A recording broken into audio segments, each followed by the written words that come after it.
Rugby is a fast-paced and physically demanding sport that requires skill, strength and lots of courage. Becoming a professional rugby player is no easy feat. It takes years of dedication, training and mental toughness to really reach the top. Only a few across the world can achieve this, overcoming competition, injuries, hardships. The journey to the professional level is difficult to say the least. My name is Max Brown and I am definitely not a professional rugby player. I play for my local team, Walsall Rugby Club, based in the Midlands in England. But I've always wondered what really separates amateur rugby players to the professionals. Today I've been invited to the home of English rugby, Twickenham Stadium, or is it Allianz Twickenham? I don't know. Either way, I'm going to be asking the professionals how did they become pro and what tips and tricks they have that can help you. But just before we get to the professionals, I'm going to tell you a little bit about my career in rugby. So I've been playing rugby now since I was about 15 years old. I'm 22 years old now, and I first started playing rugby through my school. Now before this I'd always played football, but there was one teacher that was at my school that was really passionate about rugby, and he always tried and get me to play for the team. Now in my school, rugby was not a popular thing at all. It was a public school, and whenever we had rugby in PE, everyone was like, oh, for fuck's sake. No one wanted to play rugby. And to be fair, at the time I felt the same, like I'd always want to play football, but then when I actually started to play rugby, I really started to enjoy it, because I realised that playing rugby, I could just run at someone as hard as possible, and that contact was legal. So then the teacher kept trying to convince me to play rugby outside of school, but I was playing football, and at that point I didn't want to leave all of my friends behind, because I knew no one that played rugby, and I didn't want to leave my football team and all of my friends to start a completely brand new team. But it come to the point where I just thought, you know what, I'm going to try it. So I literally headed down to my local rugby club, Walsall Rugby Club, knowing absolutely no one who was training there, and I knew nothing about the rules. I knew not how to play. I knew that you had to like pass backwards, run forwards, but I didn't really know much about rugby. And since then I've absolutely loved it, and I've played ever since. Played through the age groups, played Colts, actually captained my Colts team as well. That was about 16, 17 years old. And then we moved into senior rugby, which this is a point where in rugby, going from the age groups to actually joining senior rugby, at this point in rugby where you're going from the age groups into senior, that's a point where a lot of people actually stop playing rugby. And I think that's because there's a big step up from age group when you're playing against 17-year-olds to senior rugby where you could be playing against someone who's, you know, 35, 40 years old, 20 stone, and has been playing senior rugby for like 20 years. So at that point, a lot of people do drop out and don't continue to play senior rugby, which is pretty sad to be honest. But then I started to play senior rugby, played for my third team and the second team, and quite quickly got my first cap for the first team when I was 17 years old. Now I always remember my first team debut, not for a good reason as well, because we were playing away against Wolverhampton and I was on the bench, and then there was probably about 10 minutes left. The coach thought, yeah, let's put him on. I went on from the bench and immediately got a yellow card for a deliberate knock on. So then I got a yellow card, got sent off and didn't come on for the rest of the game. Then I had a very solid season at my first team level. I think I was second top try scorer. I think I got like 17 or 18 tries in about 15, 16 games. Now at this point I was also studying, so I was doing a level 3 sports coaching and development diploma and my level 3 personal training. But the coaching, that was actually specific to rugby. So I was doing that qualification at Stourbridge Rugby, which at the time was a National 2 team, and I was also doing training and games with the college. And then at that point I also got the opportunity to then go and train with the first team at Stourbridge, which at the time I was absolutely buzzing about, because I was playing with, you know, a team that were 3 leagues higher, and I had that opportunity. I really wanted to go for it. So then I signed my first contract in rugby and moved to Stourbridge in the pre-season. So then I'd left Walsall and played a few pre-season games there, but also at this point I was doing a lot on social media, and that had started to take off and bring some money in. So I had both of these things that I was like juggling. And at that point I was young, I was like 17, 18 years old, and I really wanted to take my rugby as far as I could. But then I was also really focusing on social media and the businesses and other things that were just taking precedence over rugby. And when you are playing that national level rugby, you are traveling a lot. You know, when I used to go to training, it would take me at least an hour there, an hour back, Tuesday, Thursday, and then sometimes the games on Saturday could be, you know, 5 hours away to all across the country. And to be honest, for that first season, it was obviously my first season there. I knew I wasn't going to be in that starting lineup every week, so I would be going out on loan to other teams. I would be kind of working my way up into that first team, and had to make the decision whether I wanted to do that or not. And it came to a point where I thought, you know what, I have not got the commitment to put in to really try and get into this team. At that time, I was focusing on my social media. I really wanted to build that as much as possible, and it's not like the rugby in national level is going to be paying the bills. So then I left Stourbridge and went back to Walsall, which is literally 10 minutes down the road from my house, playing with my friends, and gave me a lot more time and commitment to focus on my career in social media. So ever since then, I've been playing at Walsall, been absolutely loving it. It's a local team, it's where I first started playing rugby, and I'm playing with some of my best friends every single week. And as well as that, it's given me time to be able to make videos like this. And I'm really glad that I made that decision, because my career is where it is now because I chose to do that. So that's kind of a bit of a breakdown of my playing career. I could tell you about my working career as well, and how I've got to where I am now in terms of the rugby industry, social media, business, but I think I'll save that for another video. So let me know if you do want to see something like that. Anyway, that is my boring career. Now let's get to Twickenham and ask the professionals about theirs. So we arrived at Twickenham, and just before asking the professional players, I thought it'd be great to get an insight from the coaches. Steve Diamond. And Steve, what do you do at Newcastle Falcons? Well, my main jobs are looking after lads between the ages of 17 and 32 in all aspects of their lives, primarily on the field and at training, but all the social and antisocial aspects off the field. Just touching on that, how important is the social away from the field? It's really important that they have a good time on and off the field, but there has to be parameters put in place, not just because they're professionals, but you've got to do things within the law. I think sometimes being social can be misunderstood. I think that people want to feel safe where they are. If there's something that's wrong at home or something, they've got someone to talk to about it. So that's really important, that you're in an environment where care and support and compassion and kindness is at a premium. And of course then getting to know your teammates and building strong bonds with them is a really important thing. The reason we play rugby is because it's a team game, and you want to share those moments with your teammates, and I think that's extremely important. It is about sharing the moments, the good ones and the bad ones. Not everything's I think it's important for young players to know not everything's an upward curve. There's going to be times where you dip or you have a problem, and that's where you need your teammates, and you kick back and you come back better than you were before. So the social side of things outside of the game, I think, is really quite important as well. Organically done amongst the players, building friendships, and not necessarily always guys from the same age group or the same clique, building relationships, different relationships with older players, with younger players, with guys that you may not associate with, and understanding them a little bit more, because on the field they're the connections that'll count. It's really important. I think rugby's, what is beautiful about rugby is we've still kept that identity, even with professionalism coming in and money being involved, the bonding and the team side of it is absolutely crucial. And it's moved on definitely since the amateur days and got more and more professional as we go along, but I think everyone recognises what the players do out there is pretty heroic. Put their bodies on the line, work themselves absolutely to the point where they've got nothing left, and you have to have a team around you. You've got to have a good defensive line, which is a team effort. You've got to, if you want to be good in attack, everyone's got to work hard. So it is the ultimate team game, and that team bonding is crucial. And I encourage any young players, make sure you're spending time with your teammates, have fun with your teammates, because when you get out there and it gets really, really hard, you want to make sure there's a balance of that, and you're going to be a tighter group the more fun you have together. See, I still think it's very important. I know it's not everyone that everyone looks at it slightly differently. Is going out with your mates on a Wednesday night, if you're playing, say, in a Bucks team, as we're saying what we want our academy players to do, and they all go out and have a few beers and have a good time on a Wednesday night. Is it the perfect preparation for the ideal physical prep? Of course it's not. Will you actually become a better team player, understand team dynamics?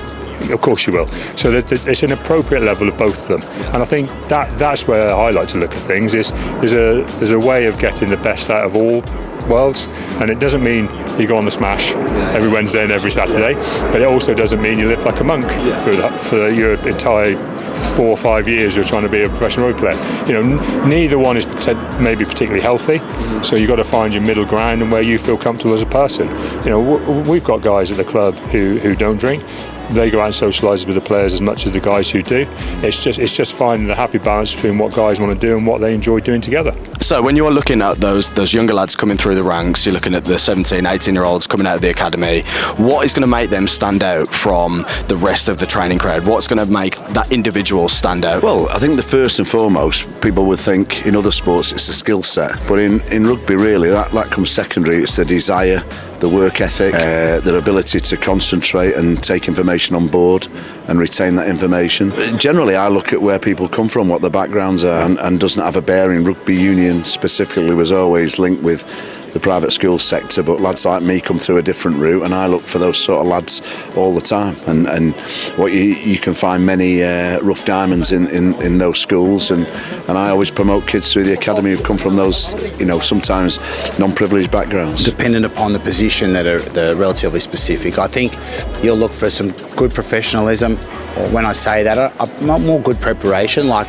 good routine, attention to detail. I think one important thing for young players as well is presentation skills, like being able to get out in front of his teammates or her teammates and speak to the rest of the team, being able to converse with the coach in a way that you can have a good discussion so that you're learning as opposed to just taking instructions. There's sometimes to take instructions and you've got to be able to listen well, but you've also got to be able to communicate well. And then I think a bit around character, where you've got to have your authentic self but also be able to understand what to leave at the dressing room door when you join a team. Yeah, it's a good question, because I think there's probably a couple of strands to that. The first one would be a physical presence, whether you get a really powerful lad who's in condition where you think, well, we can mould that. We can mould that sheer power. If you think of Chandler Cunningham South at the moment, he'd be one that would show that raw power, and then we're trying to put the finer detail, if you like, onto that. So that's one point. I think another one is we talk about glue players, and a player who maybe doesn't have those physical attributes, but is an extremely good player to help other players function in their roles, if that makes sense.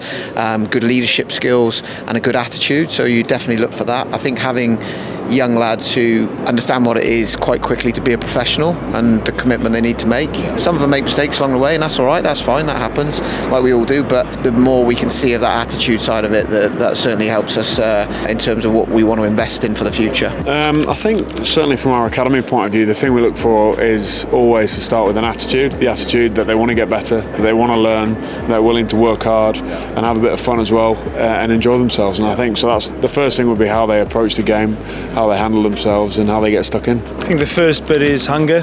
A player that loves hard work. Hard work will always be talent unless talent works, so hard work. Then special ability. You've got to have a point of difference. You've got to be able to do something that others can't. And then mental toughness. This game of ours, professional sport, professional rugby, is played under intense pressure, and who are the players that want the ball in the big moments. Yeah. Myself, coming from an area that's not really massive in rugby, I'm from like Warsaw, Birmingham. It's not a huge rugby area, and went to public school myself.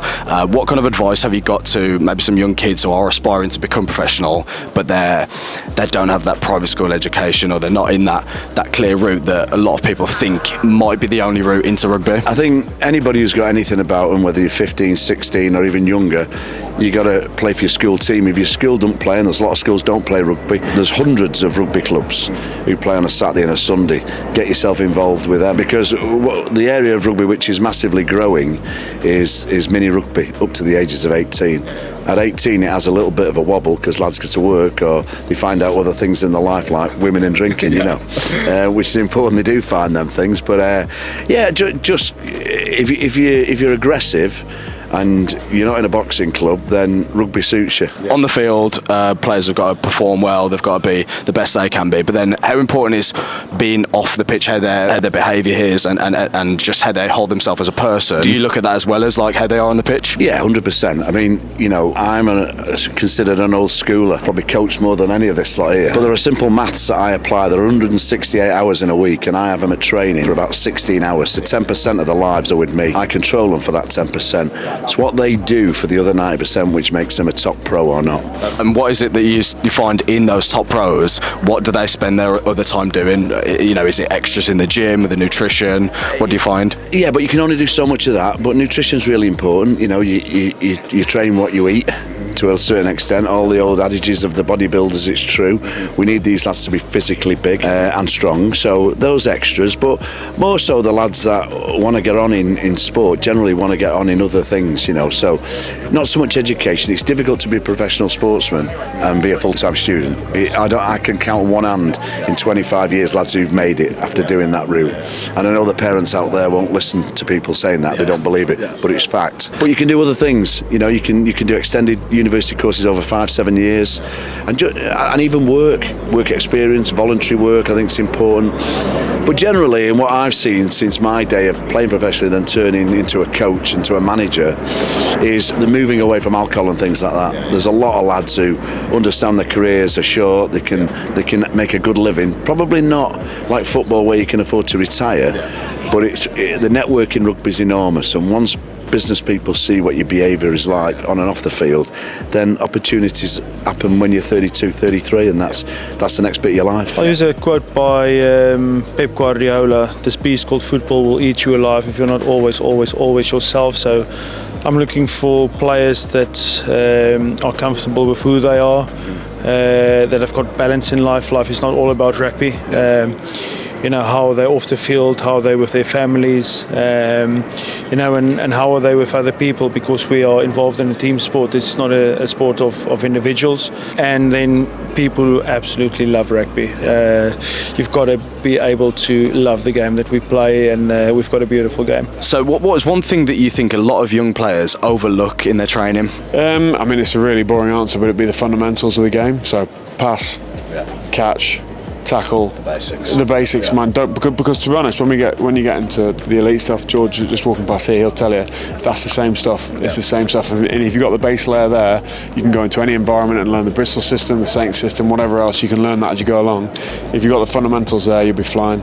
That and just tipping up every day and having that sort of relentlessness in your attitude, I think that's probably a good recipe. In terms of their training, I think they're kind of guided really well in terms of what they should be doing in the gym, what they should be doing on the field. Is kind of a little bit spoon-fed at times, which can be a good thing, can be a bad thing. The extra 1%ers are the things that really make the difference. Diet, you know, some players ignore that for far too long, and then they've got a problem that is difficult to get rid of when they're kind of mid in their career. And the other one that's probably a big one, which will surprise a lot of people, is sleep. I think the modern world with phones, social media, you know what I mean, screens generally, I don't think if a player doesn't get that recovery, you know, in terms of just the basics of sleep, as well as nutrition and everything else, it long term has a detriment. So they're the little 1%ers. And it's the quality of sleep as well. You know, I know there's a lot of my audience will be younger lads, 15, 16, they're probably up on their phone till, you know, whatever time in the morning. They're getting really terrible sleep quality, which is going to affect that recovery. So get off your phone, boys. But lastly, if you could give one piece of advice to a young lad or girl out there, you know, maybe they're playing at just their club level, what's one thing that they can work on that could really level up their performance and get them to maybe professional one day if that's their dream? I'd say it's quite early on. Obviously, the skill development stuff is really important, and working on your core basic skills, passing, catching, tackling, contact skills, because if you come into an environment as let's say a second row and you become a centre, because as you grow and everyone grows around you, you maybe don't develop in the same way. But if you've got those ball skills and you've got that little bit of athletic, that example I've given is quite an extreme one, but if you've got that ability to be a bit more rounded, what happens is the coaching staff will go, well, he may not make it as a number 8, but perhaps he can make it as a hooker, and he's got all the skills around him. He can pass off both hands, he can tackle, he can, you know, so you kind of will work with those young players who aren't pigeonhole themselves completely to only one position. I think the biggest advice that I can give young people is dream big dreams, because big dreams makes a man's blood stir. Don't let anybody ever tell you can't do something. Anything is possible in life, and you've got to have the conviction and courage to go after your dream. And I think purpose in life is find something that you really, really, really want and go after that, and you'll be successful. The biggest thing is about believing in yourself. I think you've got a plan, you want to go and execute that plan to get to the level you want to get to. Belief in oneself, I think, is super important for the player, because that will help them bounce back from all the different obstacles that will come in their way towards achieving their goal. So we've asked the coaches for their insight. Now let's move on to the professional players. Did you always want to become a rugby player? Yeah, I say so, yeah. When did you know that you were into rugby? Was it through school or family? I started playing when I was 4, so sort of from there, I guess. Yeah, got taken down to a local rugby club and then just played. I kind of knew it was always what I wanted to do. I was massively into sports growing up, and luckily it was football and rugby for me were the main two. A little bit of athletics because I didn't have the attention span for cricket. But yeah, I played academy football for West Brom growing up, and then moved to rugby a little bit more serious when I went to high school. I got a scholarship to Cheltenham College at the time, and then it was kind of Cheltenham College. You can't play on the Saturdays, so I couldn't do the football as much. So at that point, it was kind of make your decision on what you kind of want to do. But for me, my whole career and my whole life is my dad played and coached rugby for a long time. So before me, he was coaching Gloucester and Sale, and I grew up in Manchester most of my childhood. So when I then became a professional, it was when I was 17, I think it was, at Sale, and it was kind of, I had the great advice from my dad the whole time, and it was kind of, I guess it was what I wanted to do. So I kind of never thought about doing anything else, and I was lucky to start quite early. So yeah, I guess it probably was the only thing that I ever really put my mind to and to get on. I wish that I went to uni and stuff like that now, just to be a bit of a bit smarter for post rugby. But it was definitely something that I kind of always had the path for. No, I played it just to enjoy it, and then probably about 15 I realised I could give it a real good go if I wanted to. So probably then is when I realised that's what I wanted to do. Yeah, I think I first got into rugby about 6 or 7, just like pretty standard in Wales from when you're young. Obviously, like your parents play it, and then my grandparents played it as well, so that's probably how I got into it. I first got into rugby when I was about 4 years old, back in New Zealand. Grew up in a rugby mad household, so I probably always knew it was going to be rugby. Always enjoyed playing with my mates, picking up the ball, trying to step each other and chip kick each other and stuff like that. So for me, it was always rugby. It was just a question of whether I could do it or not.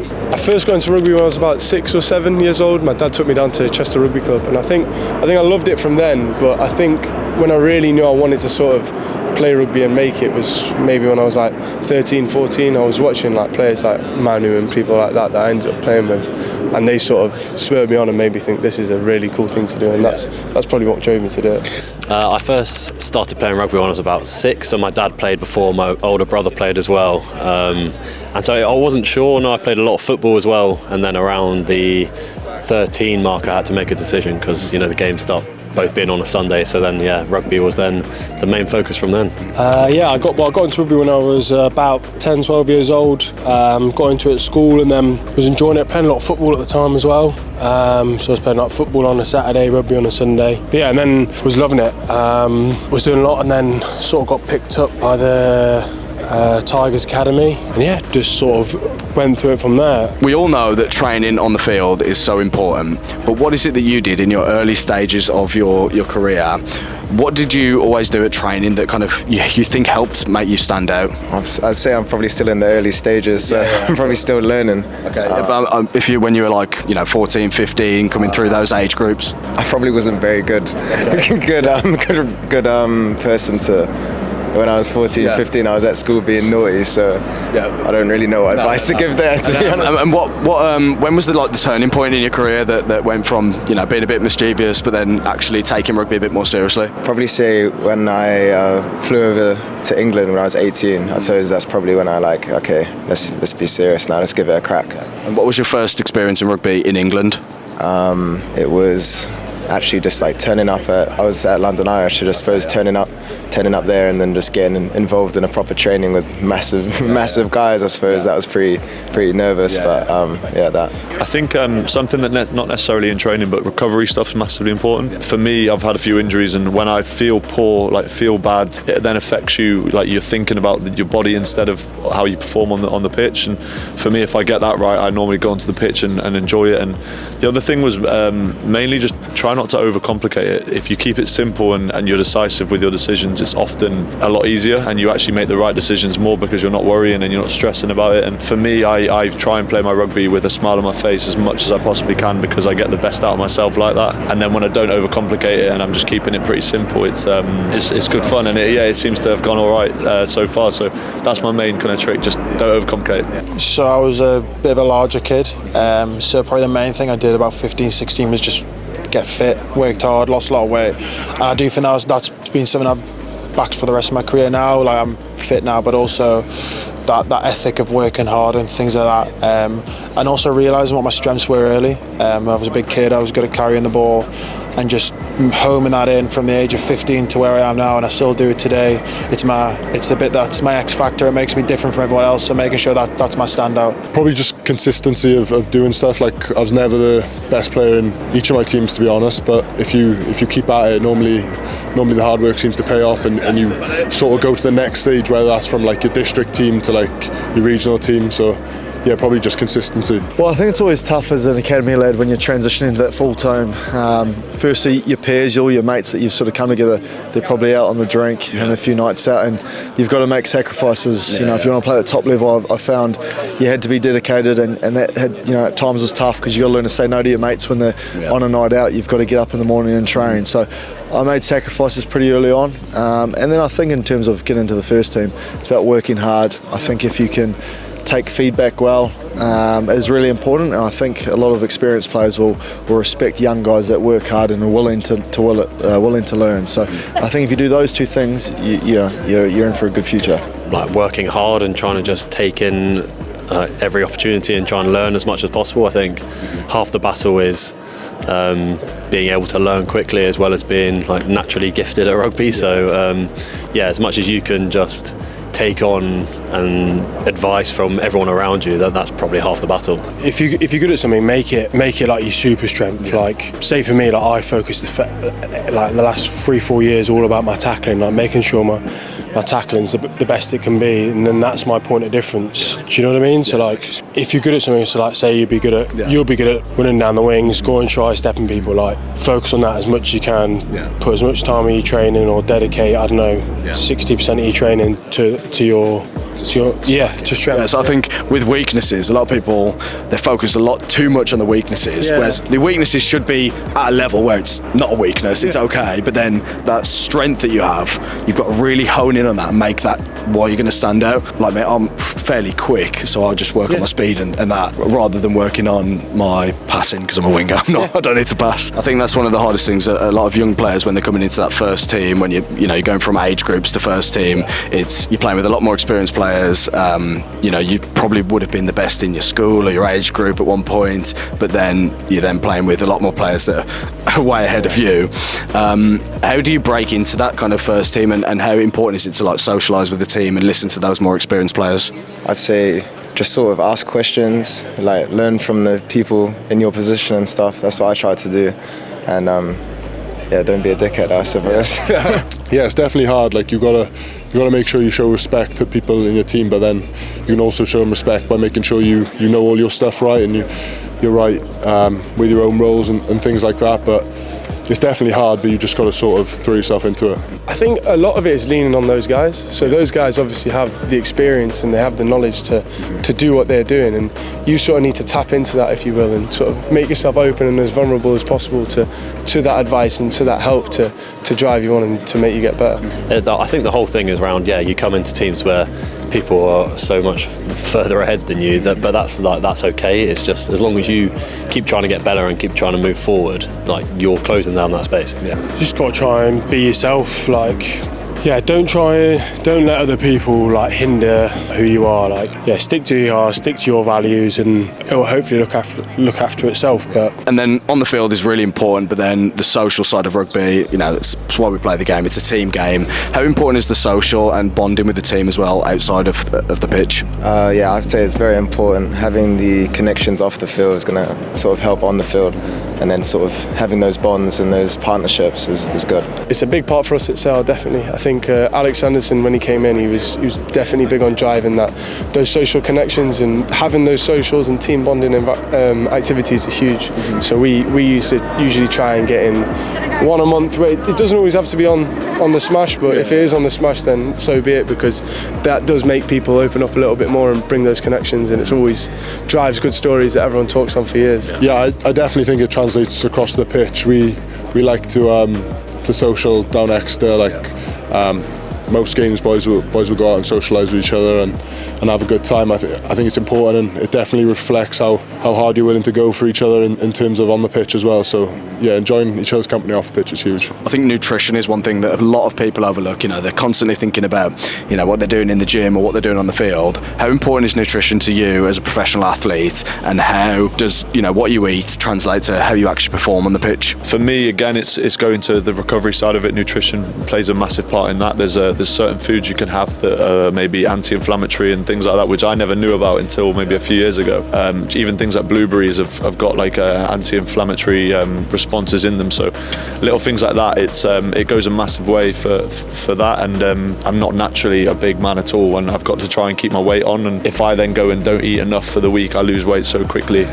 So for me, that the main side of my nutrition is to try and keep my body weight up. And obviously some of the lads in this rugby the league now are 140 kilograms, and I'm there at 98 thinking I'm a big man. So yeah, that's my kind of main one is recovery and keeping my weight on. Yeah, it's hugely important, and it all differs throughout the week, as you can imagine. Leading up to a game day, the calories and the carb loading goes way up. Huge emphasis on how much protein I'm getting in, big emphasis on my creatine, stuff like that. But yeah, it is huge important for this game. It's a physical game. There's big blokes playing. You have to be big yourself. So just make sure you get the right calories you need and in the right order of stuff that you need as well at the right time. Yeah, nutrition's huge. I struggle to keep on weight, so I've got to eat probably 6 meals a day just to keep my weight down. And obviously you come through pathways and coaches and stuff telling you to put on weight. So it just shows you how important the nutrition side of that is in terms of getting how you want your body shape to be. Yeah, look, I think nutrition and sleep have probably been the two things over the last sort of 5 years of my career I've really tried to look at. I think it's so important that we refuel our bodies. You got to look at it as a bit of a machine these days. You have to, with how hard we train, you need to be able to replenish what you've lost through healthy fats and carbs and good meat. So eating whole foods, staying away from the processed rubbish, the sugars, is something that's really helped me. And then you do that well, you sleep well, you recover better, you give yourself every possible chance to turn up training the next day to maximise your session. So those two are really important, I feel. Yeah, it's so important, because I think there's so much that plays a part in the performance side, but also the recovery side. And I think when it comes to professional sport, the turnaround you have week to week, and how long the season is, recovery becomes a massive part of it as well. So yeah, nutrition definitely plays a key role in terms of fueling you for the week in terms of training, but then also recovery. Nutrition is important, especially, it translates a lot to the pitch, especially the feed the night before. The day of the game is incredibly important to get yourself prepared physically, and it's almost a mental thing as well. Quite a lot of people would eat the same thing the night before. I know spaghetti bolognese is a big one. It's like a superstition, isn't it? It almost gets you in that game mood. I don't really have that, but I completely understand why. Nutrition's incredibly important, and for me, I don't know, I put a lot of weight on in the last 3-4 years, and you just got to make sure it's the right weight and it's not fat. And if your body's not fueled right, then you're never going to be able to perform to your optimum. So nutrition's massive for us. We've got many guys in the team that will help out with it and sort of give you advice on what you need to do. And growing up, you probably need to try and tap into that, and then once you get more experience, you learn what's right for you and what works for you. So lastly, if you could give your younger self a piece of advice, so you're 15, you're early in that age group career, if you could give yourself one piece of advice that's going to help you become a professional rugby player, what would it be? Enjoy the journey. It goes so quickly. Sometimes in the moment of being a professional athlete, you forget what's going on around you. We were in the final here in what was it, June, and if I look back at that now, I probably didn't embrace it enough because I was fuming that we lost. And I probably, I think there's something that you stood in a stadium with 70-odd thousand people, and you're there thinking, oh, why have we lost? And I'm getting all grumpy and down about it. So yeah, definitely enjoy the journey because it can all go quickly. Injuries can take it away. You never know when your last game could be. Probably just working hard, but keep going. Like, I had setbacks, everyone does. Like, didn't get in the county at 14, 15. Like, it's one of those things. Like, but you got to keep working and keep progressing. Like, don't let a setback knock you off fully. It's just a setback. The road's not straight. It'll be up and downs all the way through. Just keep pushing and think of that end goal. Speed, probably. I think the way the game's going now, speed's huge, and I'm not very fast. So. I think don't be shy of chasing your dreams, whether that is in rugby or not. I know a lot of my friends I grew up, so we all talked about being a rugby player, but I suppose as we grew up, we had different priorities, and we kind of shied away from still walking towards having those ambitions. So for me, I really embraced that. It's a lofty goal and worked really hard to doing that. And I think if you have those goals, you might not always hit the stars, but you land on the moon, and if you can get somewhere in between, you'll be in a good place. So work hard and chase your dreams. I think believing in yourself is massive. Like, a lot of people will look at you and go, "Oh, come on, mate, you're never gonna do that. You're never gonna play rugby, are you?" So belief in yourself is definitely massive, and that's probably what's going to drive you, because no one else is going to get you there. It'll be yourself. First of all, play as many sports as possible, especially at like a young age. Just try and explore as many things as possible, because you'll take so many things from other sports that you wouldn't realise, in terms of like hand-eye, just loads of stuff. Enjoy it, because then otherwise it's just going to be a chore and you won't get any far. And then, as I said earlier, just learn as much as you can. Try and take bits of advice and be a sponge off everyone around you, because there's so many people offering like little bits. You can just pick little bits off people the whole time. Watch rugby, just absorb everything. I'd say believe in yourself. Yeah, believe in yourself and trust the process. Like, everything will happen for a reason. If you don't get into one squad, it doesn't matter. That'll push you on to get into another squad. Yeah, just believe in yourself. And most importantly, what is your go-to karaoke song? Tiago Silva by Dave and AJ Tracy. Me and Carps have done it at Sharks Fest a few years running, so that'll be it. Nice. ABBA, Gimme Gimme. It would probably be Rock DJ by Robbie Williams. Nice. Go to karaoke song, Halo, Beyonce. Nice. I'm not going to make you do a rendition, but thank you. Good luck for this season, and thank you so much. So after speaking to a lot of the professional players, I think one of the main things that I got from that was, no matter what your situation is, whether you're in private school, whether you're in a public school, no matter what country or situation you're in, if you have got the heart for it, you want to put the hard work in, you do have the ability to reach the highest level of rugby that you can play at. Some of those points that kept coming up were hard work, consistency, and focusing on the extras that are outside of rugby. So it's your nutrition, your sleep, your recovery, and I could just really tell that all of these boys absolutely love rugby and their whole life revolves around it. So yeah, there's a little bit of an insight from the professional players. Thought I'd leave this video a little bit longer just so I could keep all of that knowledge and experience in, which may help you. So if you have enjoyed this video, make sure to like, comment and subscribe. So from me and all the pros, I'll see you in the next video.